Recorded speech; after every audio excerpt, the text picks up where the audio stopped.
Yo, what is up, guys? It's your boy Mike. You already know what is up and what is good. And today I want to be talking about how the Pacers could actually be the second best team in the East. Now, don't call me crazy because last year, this team had the 8th best record in the league at 48 wins. It sounds crazy, but they had the 8th best record in the league. Let's just get started in their offense because I'm going to go through a lot of stuff. And I guarantee you Pacers fans out there or doubters out there that are sleeping on this team, after this video you will probably agree with me that they are probably the second best team in the East behind the Celtics. And some of these facts I guarantee you will shock you and make you believe that this team is no joke. So let's just get right to their offense now. The Pacers had the 12th best offensive rating, and they were 6th in field goal percentage, and they have the 8th best 3-point field goal percentage. Now, with the additions of Tyreke Evans and Doug McDermott, that's going to just bolster those numbers up in the top 5, maybe in both, because Tyreke Evans and McDermott are both really efficient shooters. So there's that. And then they were 5th in fast break points, so either off a miss or they forced a turnover because they're really good at forcing turnovers. So they were 5th in just getting the ball up, pushing the ball up after a miss, or when they forced a turnover on you. They were really quick at getting the ball up and getting those points and transitions. They were 5th in fast break points, and they were 5th fewest in turnovers in the NBA. So they had really disciplined point guards who didn't turn the ball over, and players overall. And you get that from Darren Collison and from just moving the ball around really well. They were 5th fewest in turnovers in the NBA. Guys, get this. They had the 6th best record in the clutch at 11-2. They were undefeated in overtime games. You can go look at any of the overtime highlights that the Pacers had. They destroyed teams in overtimes. Like, it wasn't even close. And I'll get to that later on why that is. They had the second best record within 3 points in the last 3 minutes at 23-14. So if you didn't get that, let me say that again. They had the second best record within 3 points being up or down in the last 3 minutes of a game at 23-14. The Rockets were first. They were the 4th best pick and roll team, efficiency and scoring. And Corey Joseph, in all of NBA, he had the 7th best offensive rating. Miles Turner, he was 4th in the NBA in true shooting percentage and 6th in effective field goal percentage. So their team is really filled with a bunch of elite and efficient shooters. Let's get on to their defense now. Their defense, guys, the further I get into this video, the more juicier the facts get, and the more you're like, wow, I had no idea. But anyways, let's get into their defense. The Pacers were really good on defense. They led the league in points allowed in the clutch, as in points not allowed. Down the stretch, they led the league in points not allowed, pretty much. Points not allowed in the clutch. They led the league also in contested 3-point baskets. You guys saw that against the Cavs, or just highlights in general. If you watch these guys play a lot, or highlights, or if you watch most of the games or all the games or some of them, you see how they're really quick to close out to their shooters. And they were 2nd in deflections behind OKC.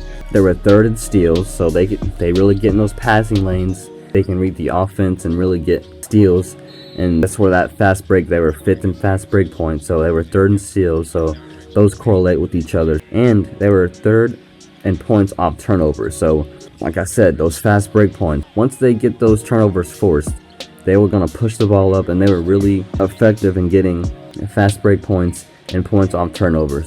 So next one, they were 4th in opponent points off turnovers, meaning they were good in transition. They had really good transition defense, and you also saw that in the Cavs series, how they were good at matching up in transition. They were really good in matching up and then being able to switch back and get to their matchup. So they were really good at that. So once a team got it, maybe they turned the ball over or off a miss, they were really good at matching up quick and fast. Alright guys, this is when stuff really starts to get good.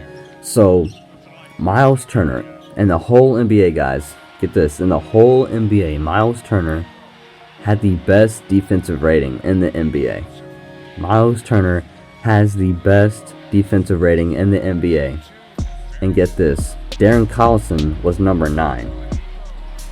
So in the top 10, Miles Turner was number 1, Darren Collison was number 9. And get this part, 2 out of the 3 players in that top 10 were from the East, and 2 of them are on the Pacers. being Miles Turner and Darren Collison. So 2 of the best defensive rating held by players goes to 2 players on the Pacers, Miles Turner and Darren Collison.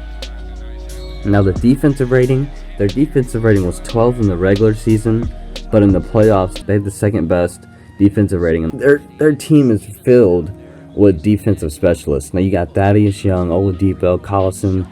Now Thaddeus Young, he was 10th in offensive rebounding percentage, and Thaddeus Young was second in deflections and second in the league in deflections behind Paul George. He was 15th in steals alone, as Oladipo led the league in steals. They were in top 7. Oladipo was also top 7 in deflections. Collison was also top 30 in steals and deflections. So their team is filled with defensive specialists. So that's how they were really good on defense, and they're really able to force those turnovers and score off you once they force those turnovers. So this was a really good defensive team, guys. So the Pacers is no joke. And let me get on to their team success and their team stats. So guys, they had the second best net rating in the playoffs this season. Guess who was first? The Warriors had the best net rating, and then the Pacers had the best net rating in the playoffs. And get this, guys, they beat every single elite team in the NBA except the Rockets. The Rockets were the one team they could really never beat. But then again, when they did play the Rockets, they had one key guy out every time. I'm pretty sure if I looked at the rosters right. Now they had a winning record against every playoff team, East and the West. So East and West included. They had a winning record against every team in the playoffs except for 3 teams. Now, injuries, as far as injuries go, they were 0-7 without Victor Oladipo and 0-4 without Sabonis. Now, and Miles Turner only played 65 games this year, and they still won 48 games. Now, about the 0-7 and 0-4 with Sabonis. Now, you could round that up to 10 or 12. That's 11 games together without Victor and Sabonis. So they were 0-11 without Vic and Sabonis. Now, if they win half of those games, they're a 53-win team. So yeah, it's just injuries. Injuries got them real bad last year. Miles Turner only played in 65 games last year, and they still managed to win 48. So with a healthy team this year, plus the additions of McDermott, Kylo Quinn, and Tyreke Evans, there's no doubt that they can at least push for 60, not get 60, but in that mid to low 50s range. So, because other teams in the East did get better as well. And also Victor Oladipo had the second best player impact estimate, and he was behind LeBron James, being LeBron James at first. And guess these are the players. I'll get to what player impact estimate is, but LeBron James is first, and Oladipo was in front of Giannis at 3, Westbrook at 4, and Kevin Durant at 5. Now, player impact estimate, I mean, it kind of sounds self-explanatory, but it's pretty much going in how much of an impact that player makes on his team. So that goes to that stat earlier I said the Pacers were 0-7 without Oladipo. They couldn't win a game. But now they have Tyreke Evans, and they have so much versatility in their lineup, so that won't really matter when he's off the floor, an injury, or when he's sitting down. Sitting down, they were okay, but they did struggle at times. But anyways, that's one of those facts that really blew my mind when I saw he had the best. I mean, it didn't blow my mind because you kind of saw it when they played without him. So he had the second best player impact estimate, behind LeBron and in front of, so that means Oladipo on the Pacers had a bigger impact for his team than Giannis Antetokounmpo, Westbrook, and Kevin Durant. And then Miles Turner has the 10th best net rating in the NBA. Miles Turner, let me say this again, and this next part will really get you. Miles Turner has the 10th best net rating in the NBA, and guess who was not in that top 10? Joel Embiid, Ben Simmons, Kyrie Irving, all those guys from the East, guys, because look, only 3 players were in that top 10 from the Eastern Conference. And the other 2 that were in the East, In the top 10, T.J. McConnell and Thon Maker.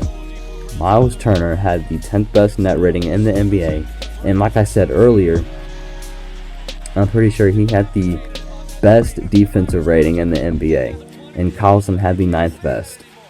So that really goes a lot. That really goes a long way for this team. So, guys, in the Pacers next, the Pacers were a really good comeback team, guys. They were a really good comeback team.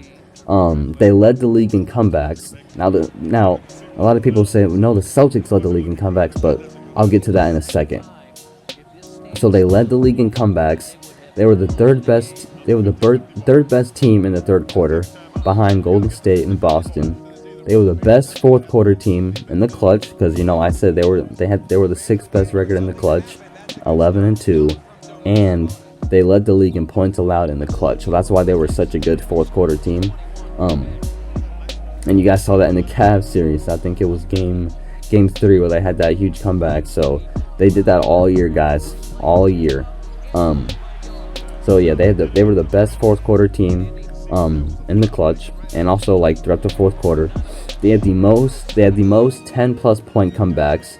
They had the second most 15+ point comebacks behind Boston. Boston led the league in the most. Boston really had like the most biggest comebacks. But like altogether, the Pacers I saw that the Pacers had the most comebacks. And they had the third most 20+ point comebacks behind Boston and Golden State, because Golden State can light up that third quarter, and then once they get firing from all cylinders, it's pretty much over. So and they led the league in second half comebacks when trailing by at least 10 points at the halftime. So it's not like when Golden State's up like 4, or they're down 6 or down 5 when they just explode in the third quarter.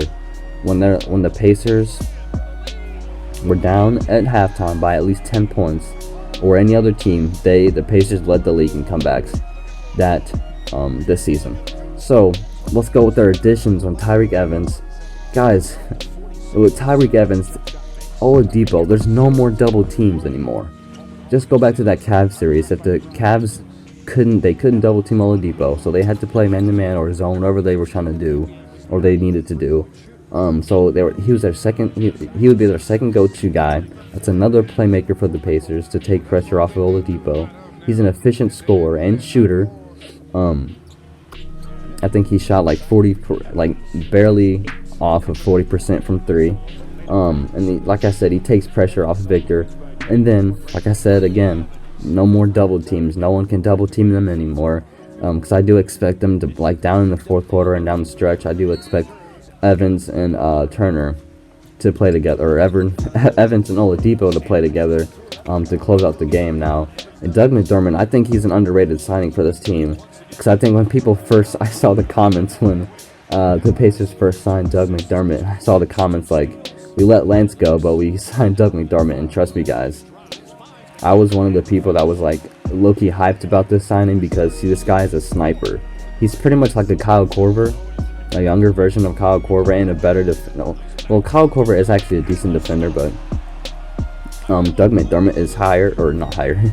He's taller, so he can probably match up better, and he won't be such as a liability on defense. But this guy can straight out shoot the ball, guys. He shot 50% from 3 last season, and he nearly shot 50% from the field. So this man almost shot 50% from 3 and the field. And he moves great without the ball, guys. Like, I watched a few Maverick games, and he's a great off-ball mover. He moves well without the ball, and it's just another guy that Victor can kick to, or Tyreke Evans can kick to on the drive and the pick and roll, like, because that'll give them so many options to do because they have so much, like, they got so much. The Pacers got so much deeper this season, or this off season. And I think Kyle O'Quinn's another underrated signing for this team as well. So he adds toughness that Lance Stevenson brought to this team that they got rid of. So he brings toughness, another shot blocker for the Pacers, and he's a great rebounder. So, and he's just, like I said, he's toughness, grit.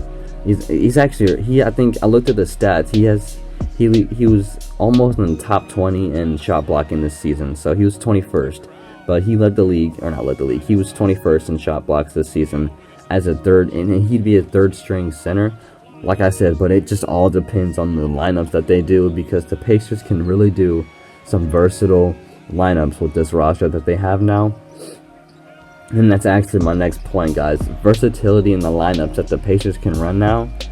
The Pacers were deep last year, but the thing was, they weren't efficient when they were on the floor. They weren't always efficient, let me say that. They weren't always efficient, but now they rounded out their bench with some nice pieces, and they have really a deep bench now. So I really like this team going forward, guys. I really do. And this is one thing about the Pacers that I don't really like when it comes to people on like those sports shows like Undisputed and First Things First, the Herd. Teams like the Bucks, the Sixers, the Celtics, Wizards, and the Heat. The Pacers were 2-1 against the Bucks, 2-1 against the Sixers, 2-2 against the Celtics, 1-1 against the Wizards, I believe, and 2-2 against the Heat. But every time every time on those shows that they'd ask who runs the East now, they are always quick to say the Celtics, Sixers, Bucks, Wizards. When last year the Pacers all they all won the season series and they got better. And the Wizards, the only team that actually the Bucks. I've been seeing some Buck reports. They've been making some nice moves too, and the Wizards. So there's going to be some fun matchups to see throughout the season as well. But like I said, the season series, they won every single season series or it was tied. So that's why I don't really like when they're just so quick to say the Bucks or the Sixers and Celtics when the Pacers matched up well against every team. So I just don't like how they just kind of leave the Pacers out of the conversation. So, but let's get to the playoffs, because we all know, everyone saw how they almost put out LeBron in the first round, and no team's ever done that before or even came close. And the Pacers, they really should have, and they almost did, but everyone I'm seeing, because I watched the Tyreek Evans and the Doug McDermott press conference on their official signing, and they said that the one thing that they really wanted or really liked about this team was the culture, and they saw that how they played as a team, and they never let themselves get out of a game. They would always come together and fight for that lead back, and then they liked how they would fight themselves back into the game, and they just liked how they play on the team, and they saw how they fight, and they saw how they wanted to win throughout the season. And then Doug McDermott said he likes how he's played with Oladipo and Sabonis before, so he's a couple of some familiar faces to come back to. And the Pacers, and they just saw how they really did well against the Cavs in the playoffs. So, and the Pacers did really well in the playoffs, and I really feel like they should have won that series. They got robbed a couple of games, but yeah. And my next point, they just blew away expectations, guys. They were expected to win 32 games, and they exceeded that by I think 16. So, and that was the most in the season.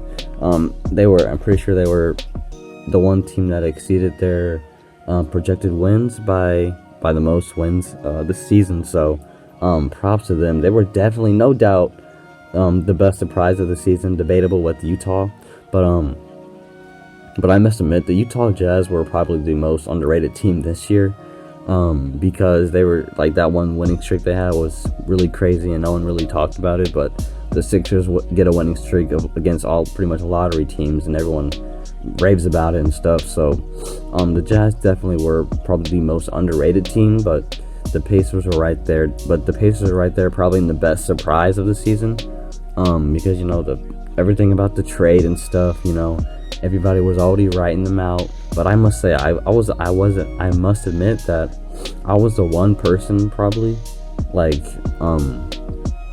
I'm a hometown fan, so I'm a Pacers fan. So I live here in Indy. I'm in Fishers, so I was the one person probably around everywhere who actually thought we were still a good team, and everyone was just laughing at me or thought I was crazy or weird, looked at me all weird and all funny.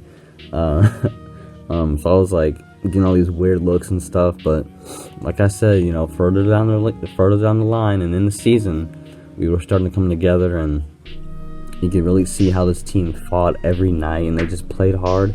And seeing the games live, guys, trust me, it was like I said about those comeback games. I witnessed one of those games in real life. It was just amazing, guys. The atmosphere was crazy. After the game, everybody was going back to their cars and stuff, all hyped up. It was just one of the best things to be around and just experience in real life. And the atmosphere was crazy. And I also got to witness one of those clutch games, like I said, how they were like one of those, they were one of the best teams in the clutch this season. I got to witness one of those. Actually, I think I got courtside seats to those games, one of those games. So, I got the courtside games, one of those games. But, so yeah, I got to witness both hands of it, guys, both hands, the comebacks and the clutch. So, but yeah, like I said, they were definitely one of the best surprises of the season this year. And guys, don't count the Pacers out, because I don't know why they were still continued to be one of the sleeper teams in the East. And don't be surprised if they get a top 2 seed in the East next year. You know, yeah, the Celtics are up there, but they matched up well against the Celtics, even without Hayward. Even when Kyrie was playing, they matched up well against him. So then again, Hayward adds a different aspect and lineups and rotation. So yeah, I get that part, but so yeah, guys, don't count the Pacers out just yet. They're a sleeper team in the East. Definitely one of the best surprises of the season so far, or actually overall, because the season's over. But definitely one of the best surprises of the season. Like I said, debatable with Utah Jazz. But yeah, guys, don't be surprised if the Pacers up there and the seedings like they were, because I think like this year. We had that once or a third seed for like a week and a half, and then we started getting a little bit more publicity, and then people really started to notice us more and watch our stuff and watch our highlights, and people started to give us credit for being a good team.